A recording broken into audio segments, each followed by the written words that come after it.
Guys വീണ്ടും ഒരു സ്പെൻഡറിൻ്റെ ഉപകാരപ്പെട്ട video. വേറെ ഒന്നുമില്ല ഗായ്സ്, ഈ വണ്ടിക്ക് തീരെ വലിവില്ല എന്നാണ് നമ്മുടെ സ്ഥിരം കംപ്ലൈൻ്റ് ആണ്.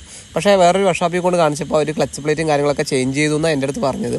പക്ഷേ ഞാൻ വണ്ടി വന്ന് സ്റ്റാർട്ട് ചെയ്തപ്പോൾ തന്നെ ഒരു വൃത്തിയിട്ട സൗണ്ടും ആകെ തീരെ വലിവില്ല. അപ്പോൾ ഞാൻ ഫസ്റ്റ് വന്ന് അയച്ചു നോക്കുന്നത് ടൈം എഞ്ചിൻ്റെ ഭാഗമാണ്. ഈ വീലൊക്കെ ഉണ്ടാകും ആകെ നാശമായി കിടക്കുകയാണ് കേട്ടോ. ടൈം എഞ്ചിൻ ഫുള്ള് കംപ്ലൈൻ്റായി കിടക്കണം. പിന്നെ എങ്ങനെ വലിവില്ലാണ്ടിരിക്കും? ഈ ഭാഗമൊക്കെ ഒന്ന് ക്ലിയർ ചെയ്താലോ കറക്റ്റ് വലിവും കാര്യങ്ങളൊക്കെ കറക്റ്റായി കിട്ടുള്ളൂ. അപ്പോൾ ക്ലച്ച് പ്ലേറ്റ് മാത്രം നോക്കിയിട്ട് കാര്യമില്ല, ഇതൊക്കെ നോക്കണം കേട്ടോ. ആകെ ടൈം എഞ്ചിൻ്റെ റേറ്റ് വന്നിട്ട് ഞാൻ എന്നും പറയുമ്പോൾ 460 രൂപയേ ഉള്ളൂ. പിന്നെ ക്ലച്ച് പ്ലേറ്റിൻ്റെ ഭാഗം നോക്കിയപ്പോൾ ഗായ്സ് ആകെ തരിച്ചു പോയി. ഫുള്ള് ലോക്കൽ സാധനം ഇട്ടിരിക്കുന്നത്.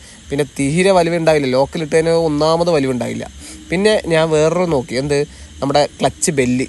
അയ്യോ ഗായ്സ് ശോകമായി കിടക്കുകയാണ്. എന്താ വെച്ചാൽ ഇത്രയും ഓവലായി കിടക്കുമ്പോൾ എത്ര നല്ലത് ഇട്ടാലേ വലിവുണ്ടാവില്ല. പിന്നെ ലോക്കലിട്ട പിന്നെ എങ്ങനെ ഉണ്ടാവും?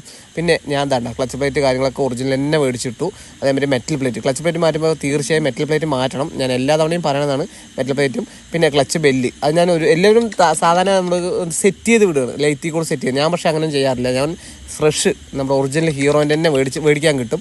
അധികം വിലയും കാര്യങ്ങളൊന്നും 1000 സംതിങ് ഒക്കെ ഉള്ളൂ. ഹീറോൻ്റെ ഒറിജിനൽ തന്നെ മേടിക്കും. പക്ഷേ ഇതൊക്കെ മാറ്റിക്കഴിഞ്ഞാൽ ഗായ്സ് വലിവിൻ്റെ അവസ്ഥ ഇതാണ് ഗായ്സ്. നിന്നവിടെ നിന്ന് ഏറി പൊങ്ങും വണ്ടി. അപ്പോൾ ഇതാണ് സ്പെൻഡറിൻ്റെ വലിവില്ലാത്ത മച്ചാമാർക്ക് വീഡിയോ ഒന്ന് ഷെയർ ചെയ്ത് കൊടുക്കുക. സ്പെൻഡർ മച്ചാമാർക്ക് ഇങ്ങനത്തെ വീഡിയോ കാണാനുള്ള അക്കൗണ്ട്സ് ഫോളോ ചെയ്യുക. അടുത്ത സ്പെൻഡറിൻ്റെ വീഡിയോയിൽ കാണാം. Okay, bye.